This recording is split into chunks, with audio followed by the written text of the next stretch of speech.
ኤፍኤም አፍደገ ዘመናዊ ትግራይ ገርምሞ ለሙውን ከምቲ ዝተለመደ ጻውዕትና አኽቢርኩም አብዝ ዝተረኸብኩም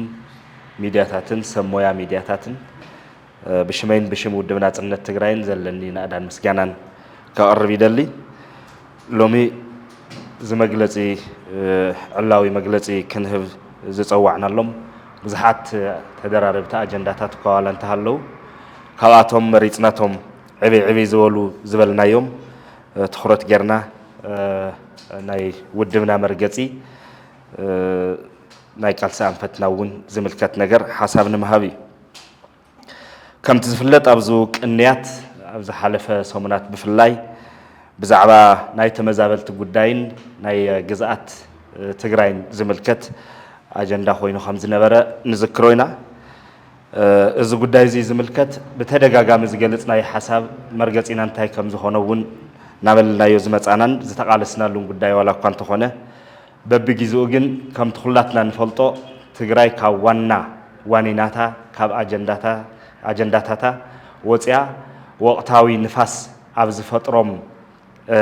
ተባረርቲ ዛዕባታት ብፍላይ ድማ ምስ ሰብ ረብሓ ዝተጣበቁ አጀንዳታት እናተጸመድና ኣብ ጓል መንገዲ ዕኒኒ ንብል ዘለና ህዝቢ ምዃንና ዝወለዶ ወይ ዝፈጠሮ ኩነታት ስለ ዘሎ ትዋና ዓንዲ ዝበሃል አጀንዳ እናገድፍና ኢና ንኸይድ ዘለና ናይ ተመዛበልቲ ጉዳይ ናይ ፖለቲካ ጉዳይ ከም ዘይኮነ በተደጋጋሚ ዝተገለጸ ጉዳይ ናይ ተመዛበልቲ ጉዳይ ናይ ሰብኣውነት ጉዳይ ካብ ፖለቲካ ወፂኡ ሰብኣዊ ጉዳይ ኮይኑ ክትሓዝ ዝግባኦ አጀንዳ ምዃኑ ኢና ንኣምን ከምኡ ንኽኸውን እውን ነዊሕ እናተቃለስናሉ መጺና ኢና እዚ ዝምልከት ምስ ኣብ ውሽጥና ዘለዉ ሓይልታት ጥራሕ ዘይኮነ ዋላ ምስ ፕሪቶሪያ ስምምዕነት ዝተፈራረሙ አካላት እውን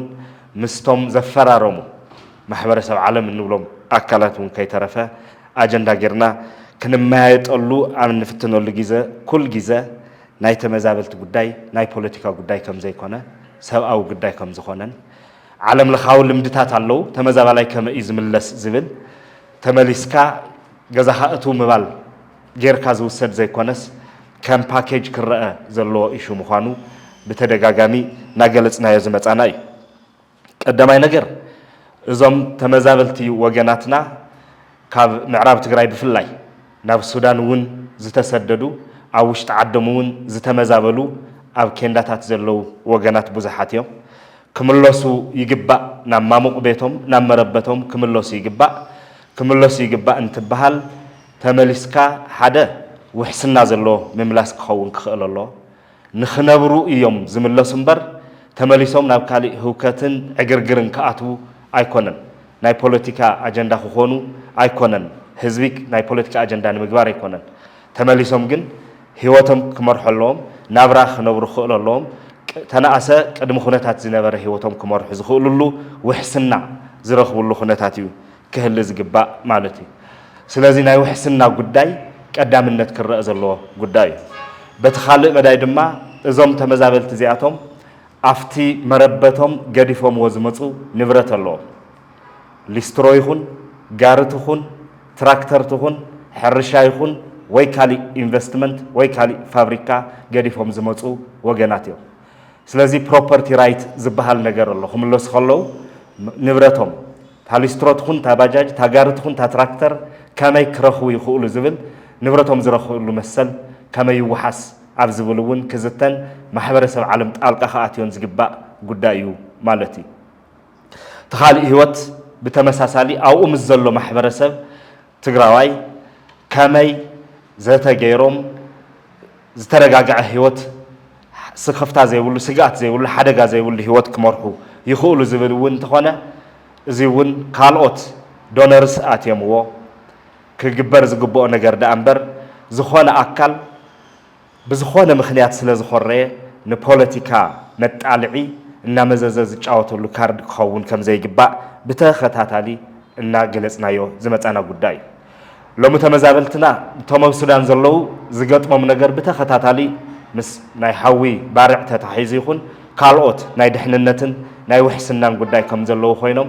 ኣብ መገዛ ዓዱ ኣብ ትግራይ ውሽጢ ተመዛቢሉ ከንዳታት ዘሎ ሰብና እንትኾነ እውን ግን ንሪኦ ንሰምዖ ዘለና መሰከፊ ኩነታት ኣዝዩ ብዙሕ እዩ ህፃናት ብዝብ ክሳዕ ምብላዕ እውን ተበፂሑ እዩ ማለት እዩ ክሳዕ እዚ ጉዳይ እዚ ዝበፅሐ ናይ ተመዛበልቲ ኢሹ ፖለቲሳይዝ እናገበርካ ምኻድ ግን መተዓዛዘቢ ካብ ምዃን ሓሊፉ ናይ ተመዛበልቲ ሓልዮት ክኾን ከም ዘይኽእል ምንም ዘጠራጥር ነገር ዘለዎ ኣይኮነን ስለዚ ተመዛበልቲ እንትምለሱ ክምለሱ እንተደኣ ኮይኖም ትዋና ስራሕ ክስራሕ ዝግብኦ ዲፕሎማስያዊ ስራሕ ብናይ ፕሪቶሪያ ስምምዕነት መሰረት እቶም ዘደራደሩ ኣካላት ኣብዚ ጉዳይ እዚ ተሓዊሶምዎ ኢዶም እትየምሉ ናይ ተመዛበልቲ ህይወት ውሕስ ብዝኾነሉን ናብራ ክነብሩ ብዝኽእሉሉን መንገዲ ክምለሱ ዝገብር ጉዳይ ክኸውን ኣለዎ እምበር ኣብ ውሽጥና ዘሎ ሓይሊ ከም ውድብ እንተዘይተመሊሰ ይምለሱን ብዝብል ኣጀንዳ መጣልዕ እናገበሩ ምርኣይ መነወሪ ኮይኑ ስለ ዝረኸብናዮ ኢና ካልኣይ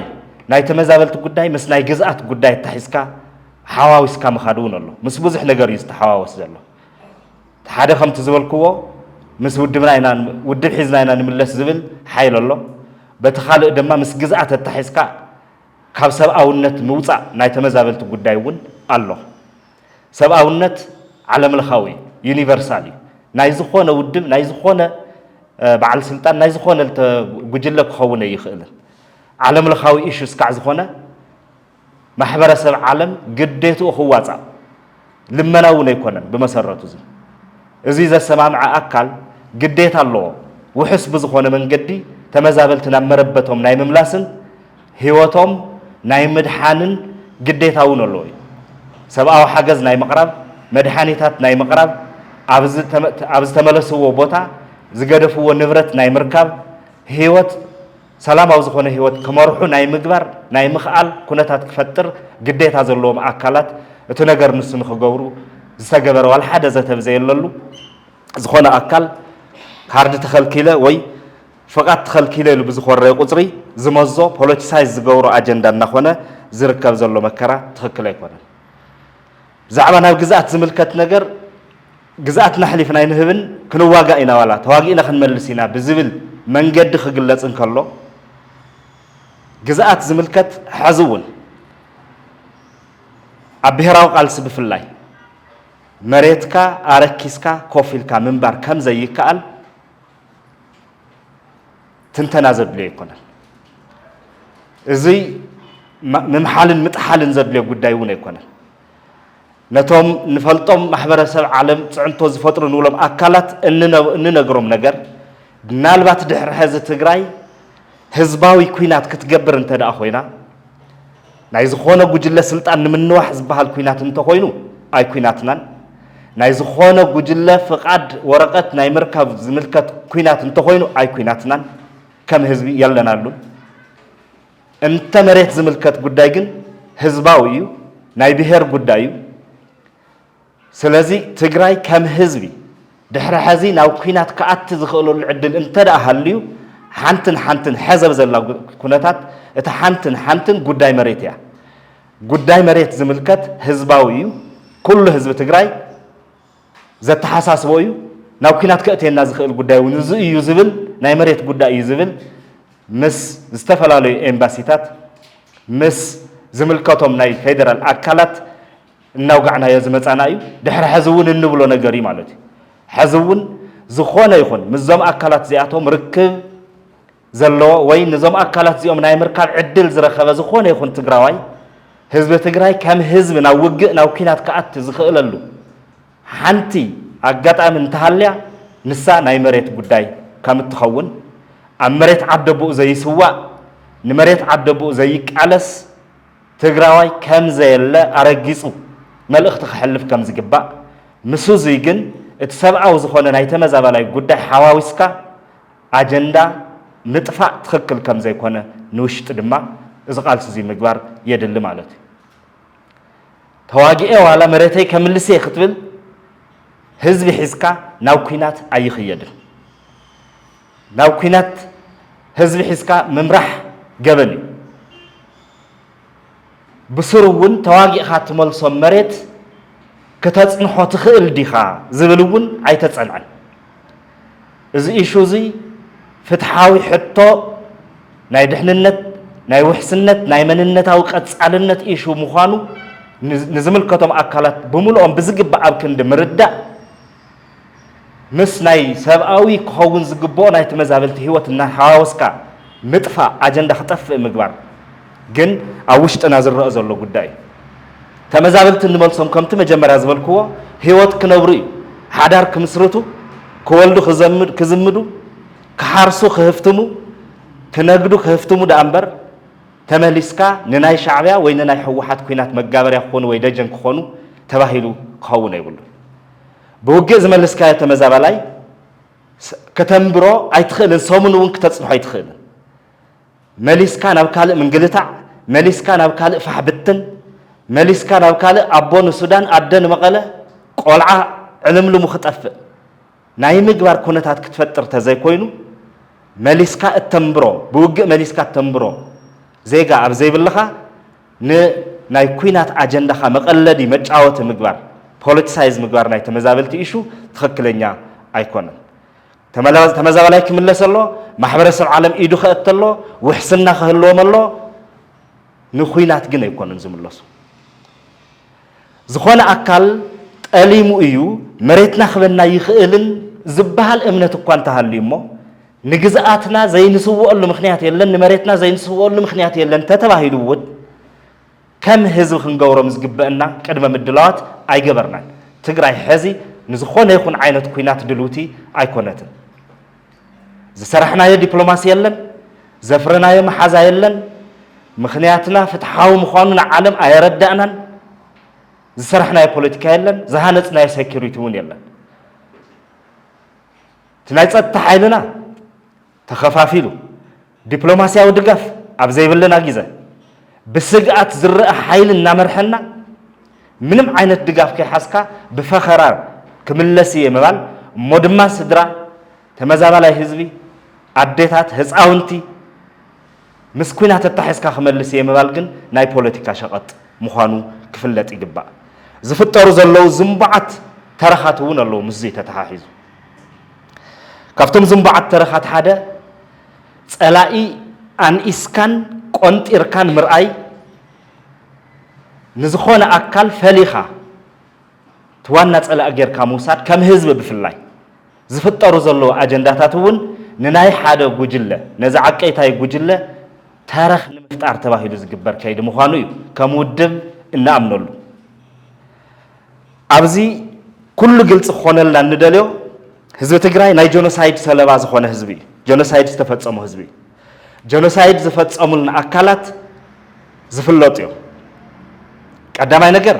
ብልፅግና ዝበሃል ውድብ ከም ውድብ ኣብ ስልጣን ይሃሊ ኣይሃሊ ብዘየገድስ ዋላ እውን ካብ ስልጣን ተዝወርድ ብልፅግና ዝበሃል ውድብ ከም ውድብ ጆኖሳይድ ዝፈፀመ ገበነኛ ውድብ እዩ ተሓታትነት ክረጋገፅ ዝግብኦ ክሕተት ዝግብኦ ውድብ እዩ ከም ውድብ እየ ዝብል ዘለኹ ብልፅግና ዝበሃል ውድብ ኣብ ስልጣን ይሃሊ ኣይሃሊ ብዘየገድስ ብልፅግና ኦሮሞ ብልፅግና ምናምን ኢልካ ምፍላይ ትኽክል ኣይኮነን ብልፅግና ኢትዮጵያ ሓደ ውሁድ ፓርቲ እዩ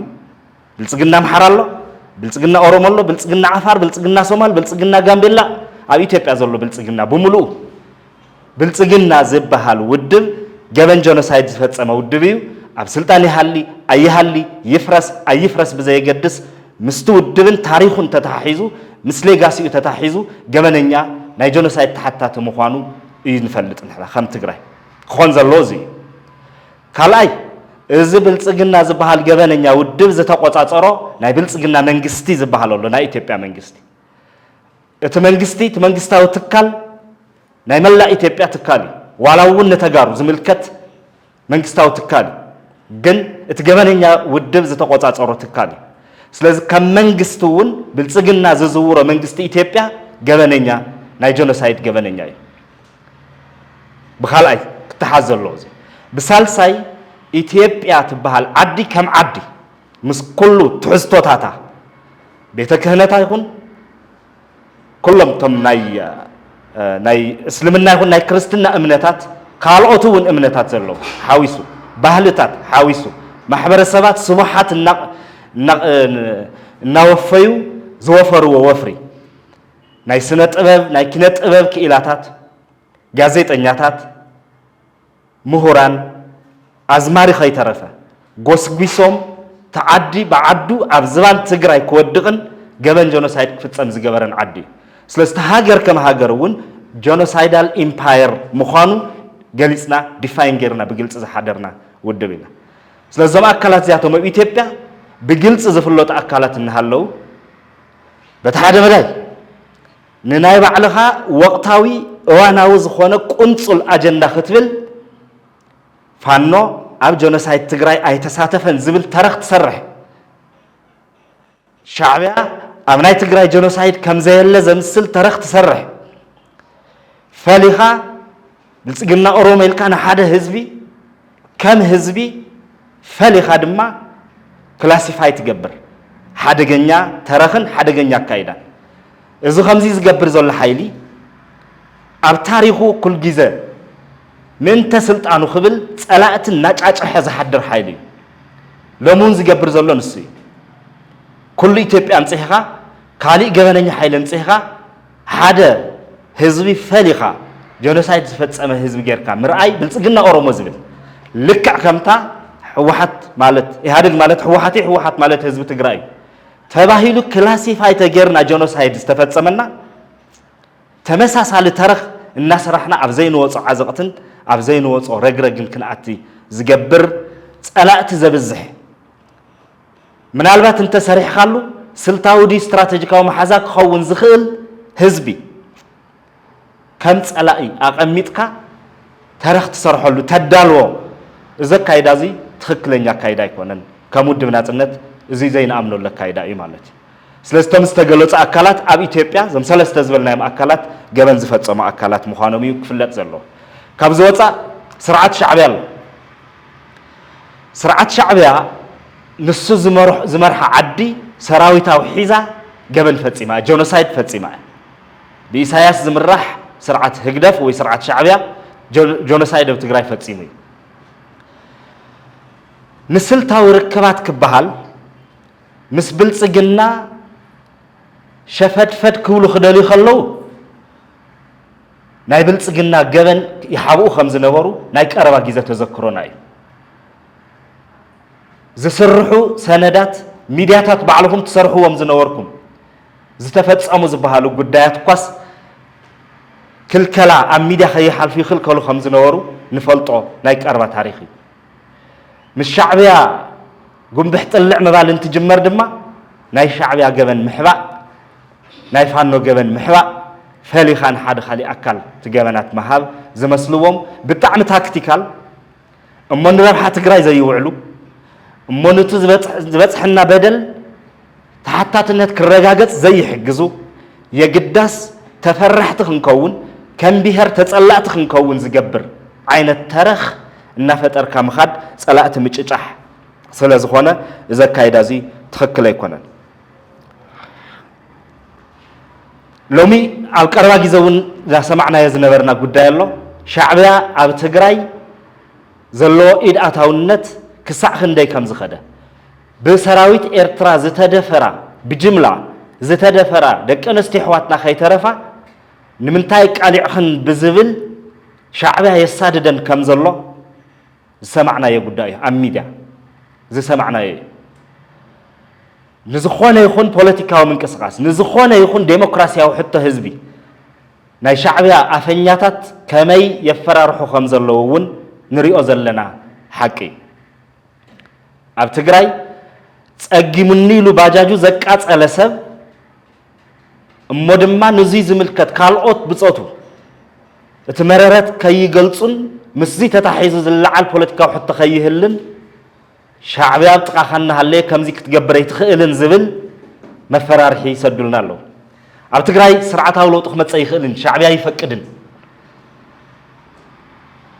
ሻዕብያ ኣብ ዓድና ከምዚ ዓይነት ምፍርራሓትን ጣልቃ ኣታውነትን ኣለዎ ኣብ ጓጓና ኣሎ ማለት እዩ ልምዲ እኹል ልምዲ ኣለዎ እዩ እውን ኢሎምና ንፈልጦ ኢና ናይ ሻዕብያ ናይ ዓፈና ልምዲ ብጅምላ ምቕታል መናእሰይ ሃፂሎም ካብ ዓዶም ክወፁ ምግባር በዴታት ምቕላድ ብደቂ ኣንስትዮ ኣሕዋትና ምቕላድ እዚ ዝተለመደ ናይ ሻዕብያ ታክቲክ ንፈልጦ ኢና ካብ ናይ ኢሳያስ ዓይነት ናይ ሓራድ ስርዓት ዝኸፍእ ኣብ ምብራቕ ኣፍሪካ ስርዓት ከም ዘየለን ፈልጥ ኢና እቲ ስርዓት እሱ ተርመይ እናበለ ናብ ትግራይ ዝመጽእ ዘሎ ኣብ ቀረባ እዋናት እውን ሰበስልጣን ትግራይ ሰበስልጣን ዝዓቀይታይ ጉጅለ ዝነዝሕዎ ዝነበሩ መፈራርሒ ናይዚ ኤክስቴንሽን ፖለቲካዊ ሕቶ ኣይትሕተቱ ዓድና ጥፍኡ ዓድና ድመዩ ሰብና በብዕለቱ እናተጨወየ ኣበየሎ ኢልካ ክትሓትት ዘይፈቅድ ስርዓት ናብ ትግራይ ይተኣታተሎ ሚድያታት ፖለቲከኛታት ፊልሞን ኣበየሎ ኢልና ሓቲትና ንፈልጥ ዶ ናይ ሶምን ዓውዓው ኮይና ዝተረፈት ቅድሚ ፊልሞን ዝተጨወዩ ዝተቀተሉ ዝተደፈራ ዝተቀተላ ኣሕዋትና ፍትሒ ረኺበን ዶ እዚ ከይተሓትት ኣይንዕገስን እናተባሃለ ብጀነራላት ሲኹን ብሰበ ስልጣን ተዓቀይታይ ጉጅለ እዚ ዓይነት ምፍራሕ ይመጽሎ ኣብ ትግራይ ኮይኖም ከምዚ ዓይነት ተቃውሞ ክገብሩ ኣይንፈቅድን ይባሃል ኣብ ትግራይ ኮይነ ክቃለስ ኣይከኣልኩን ኢሉ መንገዲ ቃልሱ ዝቀየረ ድማ ካልእ ሽማሽም ይወሃብ ንሶም ንቡርን ነውርን ዲፋይን ገበርቲ ኮይኖም ንሶም ነውር ዝበልዎ ኩላትና ነውር ክንብል ንሶም ንቡር ዝገበርዎ ንሕና እውን ንቡር ክንገብር ኣሕዋትና ተጋደልትና ብሰንኮም ኣብ ክልተ ተኸፊሎም ግን ኣብ ክልተ ተኸፊሎ ይትበሉ እቲ ሓደ ጉጅለ ሓደ ግዜ ናይ ብልጽግና ይብልዎ ሓደ ግዜ ነጭ ለባሽ ይብልዎ እቲ ሶም ዝበልዎ እንተዘይልኩም ኢሎም ድማ ይፈራርሑና ኣለዉ ንሕና ተጋደልትና ኣብ ሱዳን ይሃሉ ኣብ ትግራይ ይሃሉ ኣብ ሓራ መሬት ይሃሉ ተጋደልትና እዮም ኣሕዋትና እዮም ትማሊ በሓደ ኮይኖም ምእንተ ትግራይ ዝተሰውኡን ዝተዋደቁን ዝተጋደሉ ዝቆሰሉ ተጋደልትና እዮም ብሰንኪ እዚ ናይ ዝዓቀይታይ ስርዓት ጥፍኣት ግን ሓይሊ ተበታቲኑ ናትና ቃልሲ ዝኸውን እዚ ጥፍኣት እዚ ተኣሪሙ ብሄራዊ ዘተን ዕርቅን ክግበር ሓደ ሓይሊ ክኸውን ሓይልና እምበር በዚ ዘለሓውና በቲ ዘለሓውና ክነውግዝ ክንኮንን ኣይኮነን እቶም ኣሕዋትና ክበታተኑ ዝገበረ መሪሕነት ግን ናይ ታሪክ ተሓታቲ እዩ ናይ ሞራል ተሓታቲ እዩ ሕጊ እንተዝህልውን ናይ ሕጊ ተሓታቲ እዩ ኣብ ዓቀይታይ ስርዓት እቲ ዓቀይታይ ባዕሉ ኩሉ ነገር ዲፋይን ዝገብር ስለ ዝኾነ ጥራሕ እዩ እቲ ፀገም ሕጊ ዝበሃል ነገር ዘየለ ዝገብሮ እዚ እናገበሩ ግን ብሄርተኛታት ንሕና ኢና እውን ይብሉ ምእንቲ ሃገርነት ትግራይ ዝቃለሱ ዘለውን ከምስሉ ይፍትኑ ብሄርተኝነት ኣብ ወዲ ብሄርካ ምጭካን ኣይኮነን ብሄርተኝነት ኮንስፒረሲ ኣይኮነን ሽርሕ ኣይኮነን ብሄርተኝነት ጭካን ኣይኮነን ብሄርተኝነት ልዕልቱ ምእንቲ ብሄረ ትግራይ ኢሉ ኣካሉን ህይወቱን ዝገበረ ብሄርተኛ ክኾን ዝኽእል የለን ግን እሱ ብሄርተኝነት ክትንትነልካ ይኽእልን ቲዮሪ ናይ ብሄርተኝነት ክትንትነልካ ይኽእልን ብተግባር ዝነበሮ ተጋዳላይ ንስኻ ቲዮሪ ተንቲንካ ስኻ ብሄርተኛ ኢኻ ስኻ ብሄርተኛ ይኮንካን ክትብሎ ይትኽእልን ምስ ሻዕብያን ምስ ፋኖን ኮይንካ ተግህዳ ትግራይ ከም ዘየላ ድማ ፀሓይ ዝወቅዖ ሓቂ ኣብ ቀረባ እዋን ንዝክር ኢና ኤርትራ ምስ ኣምሓራ ከምትዋሰን ከምትውዳበው ገሊፆም እዮም ኤርትራውያን በበይ ገይሮም እዮም ምስ ኣምሓራ ዝዳበው እታ ዝነበረት ትግራይካ ክትውንን ዘይፈቅደልካ ሻዕብያ ሃገር ትግራይ ክህበኒ ኢልካ ትፅበ እንተሊኻ ንባዕልኻ ምሕታት የድሊ ኣብ ምዕራብ ትግራይ ይኹን ኣብ ደቡብ ትግራይ ኣብ ራያን ወልቃይትን ኣይደራደርን ኢሉ መግለፂ ዝሃበ ፋኖ ናይ ትግራይ ናፅነት ከግህደለ እዩ መሓዛ እዩ ዋላ ታክቲካል መሓዛ እዩ ኢልካ ትሓስብ እንተሊኻ ንባዕልኻ ምሕታት እዩ ትዘድሊ ብስሩቲ ፀሓይ ዝወቅዖ ሓቂ ድማ ዝኾነ ይኹን ናይ ኣምሓራ ሓይልን ህግደፍን ሓደ ዝገብሮም ልዕሊ ማንም ክልቲኦም ዘሰማምዖም ነገር እንተሃለወ ብሄራዊ ህልውና ትግራይ ዘይምቕባል እዩ ኣብ ኢትዮጵያ ዝተተኸለ ብሔር ተኮር ፌደራሊዝም እውን ቁጥር ሓደ ተቃወምቱ ህግደፍን ሓይልታት ኣምሓራን እዩ ህግደፍ ኢትኒካዊ ፌደራሊዝም ይብሎ ሓይልታት ኣምሓራ የጎሳ ፌደራሊዝም ይብልዎ ንብሔር ኣፍልጦ ክህብ ዘይግባእ ግን ንብሔራት ኣፍልጦ ዝሃበይሎም ዝቃወሞ ክፈርሱ እውን ዝቃለሱ ብፍላይ ንዙይ ተሓታት ዝገብርዎ ድማ ሕወሓት በኦቢሎም እውን ህዝቢ ትግራይ ስለዚ ህዝቢ ትግራይ ተሓታት ጌርካ ጨፍጭፍካ ብሔራዊ ህልውና ህዝቢ ትግራይ ተቃዊምካ ከም ብሔር ከይህሉ ዝቃለሱ ክልተ ሓይልታት ምስዮም ጥምረት ፈጢርካ ናይ ትግራይ ህልውና ከረጋግጽ የምባል ካብዚ ንላዕሊ ሸቐጥ ሸፈጥ በለጽ ክህለ ይኽእል ሓሶት ከይዶም ኣብ ዝኾነ መድረኽ እኳ ተበፂሖም ህግደፍ ካብ ልምዲ ንፈልጦ ኢና ድሕሪ ዝኾነ ዓወት ተመሊሶም ናብ ትግራይ ገጾም ከም ዘዝሩ ምንም ዘጠራጥር የብሉ ቀጻሊ ጸላኢኦም ትግራይ ከም ዝኸውን ኣብ ዝኾነ ዓወት እኳ ተበፂሖም ወይ ድማ መንገዲ ራሕሪሖምዎ ክደራደሩ ዝኽእሉ ሓይልታት ምዃኖም ዘጠራጥር ኣይኮነን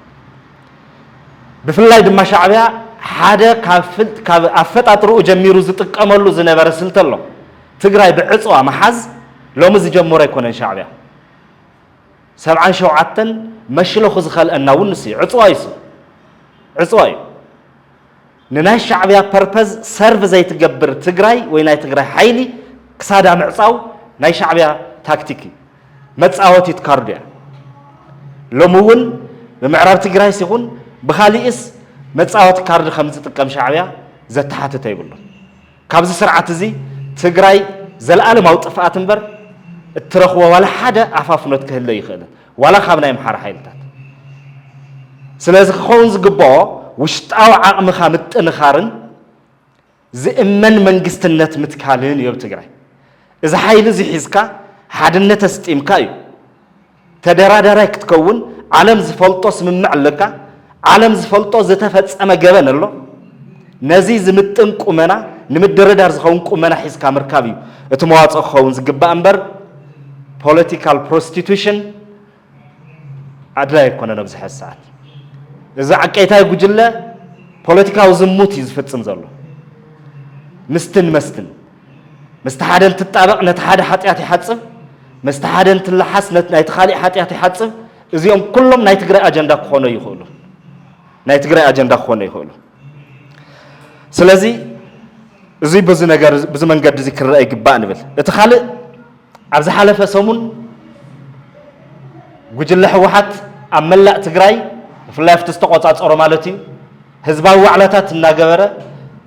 ናይ ድፋዕ ኩዓቱ ጉድጓድ ኣብ ኣፍ ደገ ገዛኹም ኩዓቱ ዝብል ጎስጓሳት ይገብር ከም ዝነበረ ዝፍለጥ እዩ እንተኾነ ግን መላእ ህዝቢ ትግራይ ብሓደ ድምፂ ስለ ዝነቐፎን ስለ ዝነፀጎን ካብ ጉድጓድ ኩዓቱ ናብ ንሰላም ኢና እንዳለል ዘለና ቀይሮም ኣለዉ እዚ ዝገበረ መንእሰይ ትግራይ ህዝቢ ትግራይ ብሓፈሻ ናእዳ ይግብኦ ክንነብር እዩ ዘለና ከም ህዝቢ ንዝኾነ ጉጅለ ስልጣን ምንዋሕ ክበሃል ዝኽፈል ዋጋ ዝኽፈል መስዋእቲ ክህለ ይግባእ ወድመን ክነብር ወድመን ክስዋእ ኣቦመን ክበልዕ ኣቦመን ክነብዕ ኣዶመን ክትዕልል ኣዶመን ክትነብዕ እዩ እሞ ድማ ንብሔር ዘይኮነ ዕላማ ንናይ ሓደ ጉጅለ ስልጣን ክበሃል ጥራሕ እዚኣ ተብሂላ ትቁፀር ብሔራዊ ረብሓ ኣብ ዘይብሉ ጉድጓድ ኩዓት ንኹናት ተዳሎ ክንዋጋእ ኢና ወዘተርፈ ዝብሉ ናይ ውክልና ኩናት ኣብ ትግራይ ንምኽፋት ዝግበር ከይዲ ህዝብና ብእምቢታ ነፂግዎ እዩ እዚ ነዚ ተግባር እዚ ድማ ዝዓዘዘ ናእዳ ኣለና ዝነበሩ ፈኸራታት ኣለዉ ፖለቲካ ኣብ ትግራይ ምስጓም ከምዘይ ይከኣል አንተው ከም ዝገለጽክዎ ዜሮ ቶለራንስ እውን ይበሃል ነይሩ ኣይንዕገስን እውን ይበሃል ነይሩ ካልእ እውን ይበሃል ነይሩ ውጹልና ዝበሃል ድፍኢት እውን ኣሎ ናበይና ክንወፅእ ዓድና ገዲፍና ትንሰርሖ ፖለቲካ ናይ ዓድና ፖለቲካ እዩ ዓዲ ተድምይዎ ኣለኹም ዓዲ ተጥፍእዎ ኣለኹም ዓዲ ከፋፊልኩምዎ ኣለኹም ካብዚ ጥፍኣት እዚ ዓድና ከነድሕን نقالس علينا أي تقالسونا عد قديفنا خعنا ونخدو يبلنا عدنا قديفنا أنا بنخدو أي بلنا سلازي تزاي تعرف لوتي كم تزاي تعرفك كعشات كاس عمو زبحال نتزاي تعرف لوت دلو مخاند أمبر لوت نخيمت زجبر كم زي عينت شعبياوي عفنا أبتقرأي قبول النت أي بلون ملكتون أرئيكم سريحهم زبلعو تقادلتي كرانش حيزم باجاج ززورو زسرحو تقادلتي كاب كتماب باريركا من إساي تسفاس إينو سدت كمعدون ناقبركا كل بوليتيكاو حتى زلو أكال كوتس دفيخا أجددكا بينها اتبح تعدي عدي خد كوني تخيلن أي كالنون إذن ناي شعبي هالمديو إذن بتقرأي بوتا يقولون بتقرأي انت هنا كم بهر تنياتات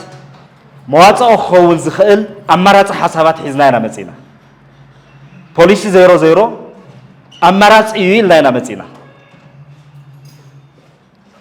نتصبح نتأمت حلف نعسة زيون أبيخا عركا أبيخا زتنتسكا حتى زبال كيلا عليك عفين كاتسوق ما تقراي كتهلا يتخيلن مسنا حدا ودب هلونا زت عبق هلونا أي بلان تقراي يترف دولومي قدمون كم أختكون أي تخيلن عشحات عمتات زنبرة عدن هزبن يتقراي مس خسارة زفاشة لوجله هلونا تتحيزو كتف إنك هلن زبها النجر تطوي خبل زلوا سلازي توانا موت أو خوون زخل حزون بهراوزتاي مردداي عرق مقباري كل تقراوي كأكل مقباري كل تقراوي ناتي لزا أمنو منقست النت متكالي يترف موتو أبانا زلاب إدنا اللو نولو تقراي تبإدنا زي اللي معراب تقراي زلو هزبن تترفون بحل نقو منقستي لزا حاسبون زي صبيون سرعاتيو أب تقراي كهل زلو قبول أمون زخونا سرعات بوحدو مورال أكاونتابيليتي زلو نبيهر تأمان زخونا سرعاتي كهل زلو مريتو الناشطة كرسا مدرو ناقوحقوحة بكاميكال ندحات أبا منا أسايك سددو ناقبرة ببد دراباي ببد سرقي حتى زحاتته من أساي ناقتله ناجعوه هزب خم هزب على غيرو زي شف عبلع له هزبو كوينات زوج جوجلا ناي تقراي من قست خونا يخل كم زي عينت سرعة حس كام قصال أي كال بتحارب بداي عصب انت توريرو ناي تقراي كوينات يزبل زنبع تاريخي فتر بعلو سرعة شعبية خدرا دورلو زخيل أجندا ناي تقراي أجندا غير كاتمصو زدرا دورلو نصح نغو غدي فك خدرا دورلو زخيل أجندا ناي تقراي غيركا لبان بوليتيكانيا انتحلي عصب نظم جينوسايد زفصم حيلتات ناي بوليتيكا كواغمايري ناي بوليتيكا رغرغ أبز رغرغ زي كتحلولكا غداي كا خاتسرح زغبا أو انت تحلو تغوتيت كان ابرغرغ انداماتكا يئتن غداي تግራይ أو ውሽጥ ትግራይ ዘሎ نناي شعبي هلونا تباهيلو ويننا إرترا لألاونة تباهيلو تግራይ حلف خيدا غداي يتبلو لمخنيات اتوانا علامة خالي اتوانا مخنيات كالي سلازي من تزي تباهيلو زخفل ترف أكل ون يلن ترف هيوت ون يلن ترف ولاد ون يلن أب تግራይ كامريتنا كاب مننتنا نوصا حلف خيدنا أمودما أبز حالفة ناي شمنت ورحي وق ناي جنوسايد وق بمنتاي كم زتسع عرنا نفلت حزب اندهالنا أبات الفيلد أو وق أو عودة وق تግራይ تسعر أي تسعر مسمعت قاعد طمم مسمعت دبلوماسياوين فاينانساوين عقمم وحد سطم بهراوي والنزسات أطمو تجارة لا تجراي سعرومي استسعرنا يتكويناتي دبلوماسي تسعرنا ناي بوليتيكا نتصرت زي بلنا مخانا إنا تسعرنا دحري سنة عسران حدن زتجبره ناي ودب حوحات إدعات هونتن بسروناني ملؤ كنسعر زجبرنا عاوز قداي زي زعته حزبي لو مزفت أرو دبلوماسي بزي بلو زنت أرو بوليتيكا وعلماء بزي بلو يقدس بتقاراني يتوم عالم زفن فنوم نايرب شحيدتات شعبيا فانو برهان زبالو سبات مسيوم تمحازي الكا دبلوماسي فتر انت بحال دبلوماسي وعام فتر زقبا أكل كيدو مسفانون شعبيان زقوارا قوس حيلي أينا دبلوماسي فتر يحزي ناو كينات كأتي زهندد أينا ناي بوليتيكا نصرت فتر يحزي ناو كينات كأتي يزبل حيلي خابتينكا سراوت كابتينكا بسر بوليتيكاوي قبولنت كاسي إنكا دبلوماتيكالي كسيركا حزبها ملؤ تفيقكا كل عقمها بزحشش كالو زفتصم استراتيجيك ستوبيديتي زخاف أواقع يخفل حزبون زخاف أواقع يخفل تاكو كجبرلو يجبأ زكاي دازي زهند دازي ألاءتنا إسكام رأي زنبع تاريخ مفتار كوانا أجنداتات موسى كنحزم زقبونا محازوت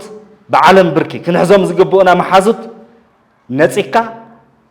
نايربش حيل خوين كان ناترأها كيدو صباح نقول تيروريست تختبها بالتخيل ولا من قدي كيدكا واقع تخفل الهزبي زقبر زلو حاف بطاق سلازخوانا زنقرزي سرعات كحزي قبا كمود من ناتنت دقاقي من النقلصو ناتنت كالسنا أب سلسة معرف استراتيجي سلتن كالسي تنتصيرو زقبر زلو كالسي اتقدم اي معرف وشطاو عقمي مدل دالي تازنا برت تقراي مليسكا موناني قدم خوناتات زنبرت تقراي موناني نايهلونا قالسي أنصار زوجلزي زقبر قالسي دما نايهلونا قالسي ناي ديمقراسي قالسي ولا يكونن ابلع له واحد زقبر قالسي ناي ديمقراسي حتى يكونن نايهلونا بهراو هلونا clear and present danger كوينو زولو بزه هذا ساعات لناي ناصنت قالسي يكون نقبل فتحاو زخونه حتى حزب تግራይ كم زي عينت عنقفات كوين زلو زحيلي عقم تግራይ يبتنلو تግራይ يخفافلالو كبابي اجندا يغبرلو اب كبابي يشغوطلو عليت يشغوطلو سلس تግራይ بتاتينوالو سراويتون بتينوالو اب عالم غوغوي مسلخن حز غيرنالو سلازي وشطاو قالس بمغبار ناي وشط متعراي بمغبار بهراو حدነት بممصا ግዛታዊ ፖለቲካው ልዕላውነት زلوا تجراي ممصا تناي معرف حدا قالسي معرف كلتا زغبر قالسي ناي حويت قالسي بسيكوريتي بقطبا ببوليتيكا بدبلوماسي كنحاولنا ازيوم زغبرت تجراي بيناو زخونه اواج اندبندنس كتغبر تخيل سالساي معرف زلو مالت تناي قدماي معرف سرحت كيتسرحو زسرح تخال أيخون سالساي معرف كمت أي خيل لو متجراي تقراري سيازلا إن أمنو ولا حاجة تكالي بلنا بينو تجراي كدحن كساجر زخيل عقم زلو قبولنا زلو تأماننا زلو ولا حاجة تكال أي بلنا سلز تكال كم عين التكال كهلي النايقبا إتو بمرز أي شفت يشكت زنبرة ودبون كل كاردو ودي الراجف ودي الله مرت أون مسكرم سلاسة أبكعو نحمش تعمتي تمريض ليه ببريتورياس من معنة تستمريض أزبل أفريسوي ولا سو ناشك أطعم تمرت أمن جستلون دابل زمت أول زنبر من جدي حزي أبكع الله ناس مسكرم سلاسة أبكع الله تو تمريض أي شك طلو كاردون استمرت أزبها لله كالي إلا الحزي تاناي مرص شقط أبكي على مالتي حمشت عمت ودي الله حمشت عمت استمرت أي نيرو تخكلين يحس نيرو كنا نبل زلنا بوي شقط سلازنا ورجن ولا دحرنا بريتوريا اسم معند حزم شقط خاردي يلن زي تمرت منجستي تمنت إلى تمرت قوة كانتينو حمشت عمت قلنا أبكي على سلطان بعلو النهالة أبكي علو حمشت عمت سلست تمرت أزبها لنا سو تجراي كسا جراز خيل نايس جرجر جزء نازلنا أبز نايس جرجر جزء زي كسا جراز خيل تزعل عقم زلوا ومنجست النت متكال نايس التحيلي حدا نايس التحيلي حدا سراوي زلوا بيت مخري زي سرح بيت مخري زلوا فتسامي زلوا كسر تحت زورد إذا عينت سرعات كي تخلت تازن برت تجراي ونين نمصان ناب حويت ونين الساجرن ناتنت ناون كنا وحي نزي تفلت أجيز خنا وحي مالتي اتقال سون أقول من لححات إيه خمسة بسرخم تنري أزلنا ناون إذا جوجل الذي زنخا هو أجندة تسأل إنه هو نيز خارج الله بهرتين النت ناتنت تسأل خون يوم زجورو أزلوا نخص الله تجراوي نتجراوي كتشكل انتخيلو زوي بهرتين النت قوم سلازي خل سلازي عاوزوك قدامي معرف نولا زلنا قالسي كل تجراوي ناينوي حجز رأيو بيحدرت نحو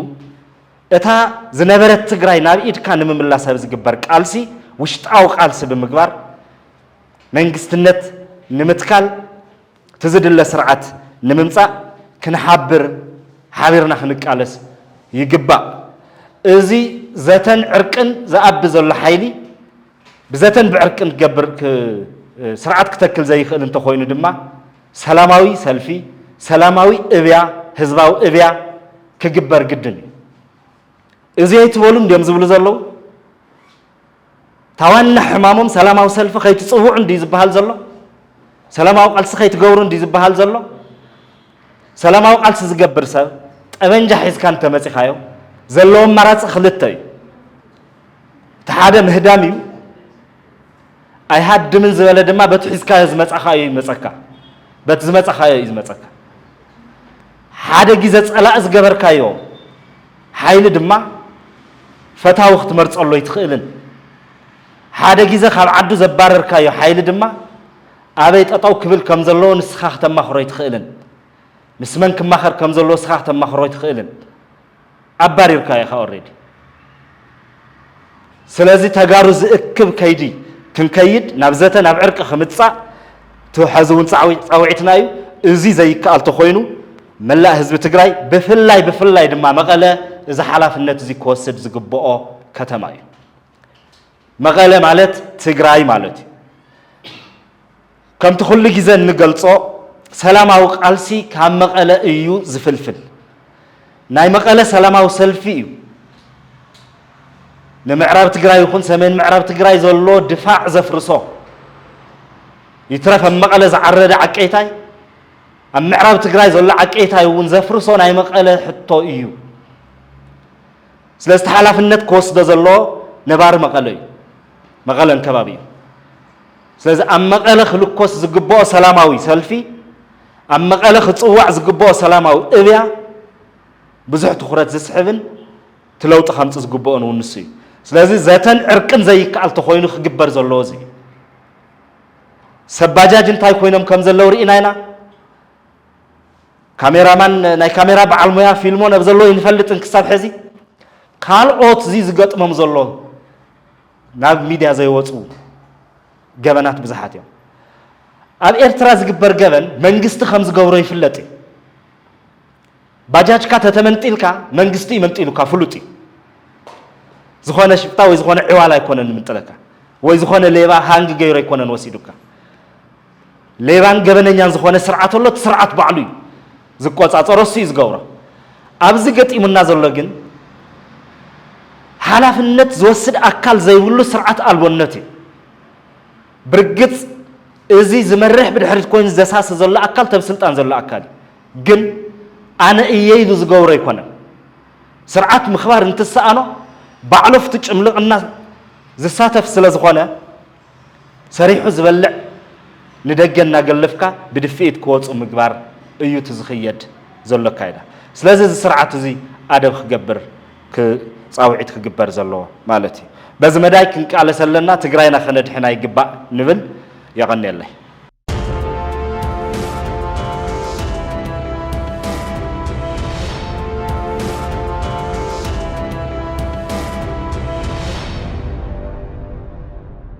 TPM أفدق زمناوي تقراي